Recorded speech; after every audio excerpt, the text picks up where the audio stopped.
Ancient Rome holds a mythic place in our imaginations. It's the land of historical epics like Ben-Hur and Gladiator, where men in golden armor ride chariots and emperors are fed grapes in reclining chairs.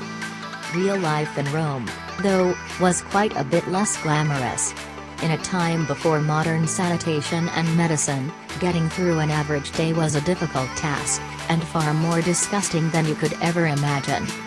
10 people washed their mouths out with urine. In ancient Rome, pee was such big business that the government had special taxes in place just for urine sales. There were people who made their living just from collecting urine. Some would gather it at public urinals. Others went door to door with a big vat and asked people to fill it up. The ways they used it are the last ones you'd expect. For example, they'd clean their clothes in pee. Workers would fill a tub full of clothing and pee, and then one poor soul would be sent in to stomp all over the clothing to wash it out. Which is nothing compared to how they cleaned their teeth. In some areas, people used urine as a mouthwash, which they claimed kept their teeth shining white. In fact, there's a Roman poem that survives today in which a poet mocks his clean-toothed enemy by saying, "The fact that your teeth are so polished just shows you're the more full of piss." 9. You shared a sponge after pooping. Rome has been praised for its advances in plumbing. Their cities had public toilets and full sewage systems, something that later societies wouldn't share for centuries. That might sound like a tragic loss of an advanced technology, but as it turns out, there was a pretty good reason nobody else used Roman plumbing. The public toilets were disgusting. Archaeologists believe they were rarely, if ever, cleaned because they have been found to be filled with parasites. In fact, Romans going to the bathroom would carry special combs designed to shave out lice. The worst part came when you finished. Each public toilet, which was shared with dozens of other people, would have a single sponge on a stick that you used to wipe yourself. The sponge would never get cleaned, and you shared it with everybody else there. 8. Toilets regularly exploded. When you entered a Roman toilet, there was a very real risk you would die. The first problem was that creatures living in the sewage system would crawl up and bite people while they did their business. Worse than that, though, was the methane buildup, which sometimes got so bad that it would ignite and explode underneath you. Toilets were so dangerous that people resorted to magic to try to stay alive. Magical spells meant to keep demons at bay have been found on the walls of bathrooms. Some, though, came pre-equipped with statues of Fortuna, the goddess of luck, guarding them. People would pray to Fortuna before stepping inside. 7. Gladiator blood was used as medicine. Roman medicine also had its fair share of eccentricities. Several Roman authors report people gathering the blood of dead gladiators and selling it as a medicine. The Romans apparently believed that gladiator blood had the power to cure epilepsy and would drink it as a cure. And that was just the civilized approach. Others would pull out the gladiators' livers and eat them raw. This was so popular that when Rome banned gladiatorial combat, people kept the treatment going by drinking the blood of decapitated prisoners. Strangely, some Roman physicians actually report that this treatment worked. They claim to have seen people who drank human blood recover from their epileptic fits. 6. Women rubbed dead skin cells of gladiators on their faces. The gladiators who lost became medicine for epileptics while the winners became aphrodisiacs.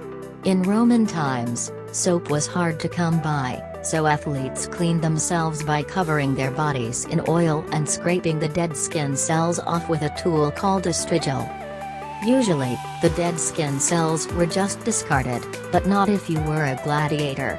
Their sweat and skin scrapings were put into a bottle and sold to women as an aphrodisiac.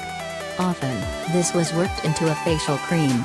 Women would rub the cream all over their faces, hoping the dead skin cells of a gladiator would make them irresistible to men. 5. Pompeii was filled with obscene art. The volcanic eruption that buried Pompeii left it wonderfully preserved for archaeologists. When they got their first look at it, though, the archaeologists found things that were so obscene that they hid them from public view. Pompeii was filled with art that was so filthy that it was locked in a secret room for hundreds of years before anyone was allowed to look at it. The town was full of the craziest erotic artwork you'll ever see, for example, the statue of man sexually assaulting a goat. On top of that, the town was filled with prostitutes, which gave even the street tiles their own special little touch of obscenity. To this day, you can walk through Pompeii and see a sight Romans would enjoy every day, a penis carved into the road with the tip pointing the way to the nearest brothel. 4 dangerous places had drawings of penises for good luck. Penises were pretty popular in Rome. They didn't share our skittishness toward the male member.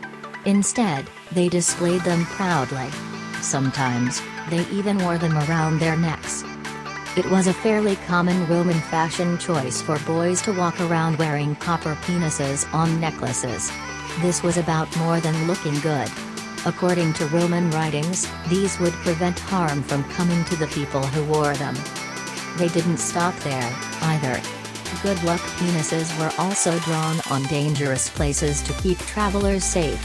Sharp curves and rickety bridges in Rome often had a penis drawn on them to grant good luck to every passerby. 3 Romans hold the first recorded mooning.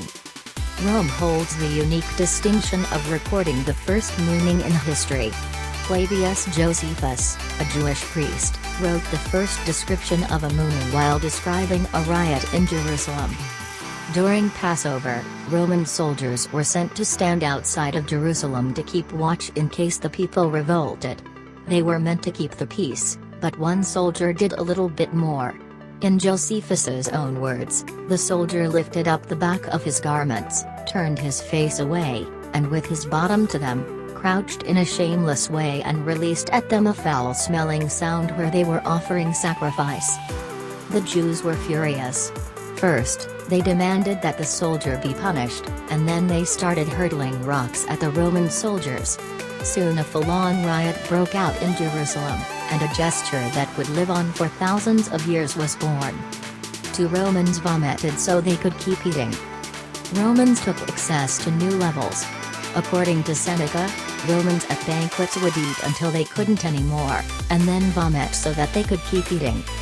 Some people threw up into bowls that they kept around the table, but others didn't let themselves get so caught up in the formalities. In some homes, people would just throw up right there on the floor and go back to eating. The slaves are the people you really need to feel sorry for, though. Their jobs were terrible. In the words of Seneca, when we recline at a banquet, one slave wipes up the spittle, another, situated beneath, collects the leavings, vomit, of the drunks. One charioteers drank an energy drink made of goat dung. Romans didn't have band-aids, so they found another way to patch up wounds. According to Pliny the Elder, people in Rome patched up their scrapes and wounds with goat dung. Pliny wrote that the best goat dung was collected during the spring and dried, but that fresh goat dung would do the trick in an emergency. That's an attractive image, but it's hardly the worst way Romans used goat dung. Charioteers drank it for energy. They either boiled goat dung in vinegar or ground it into a powder and mixed it into their drinks. They drank it for a little boost when they were exhausted. This wasn't even a poor man's solution. According to Pliny, nobody loved to drink goat dung more than Emperor Nero himself.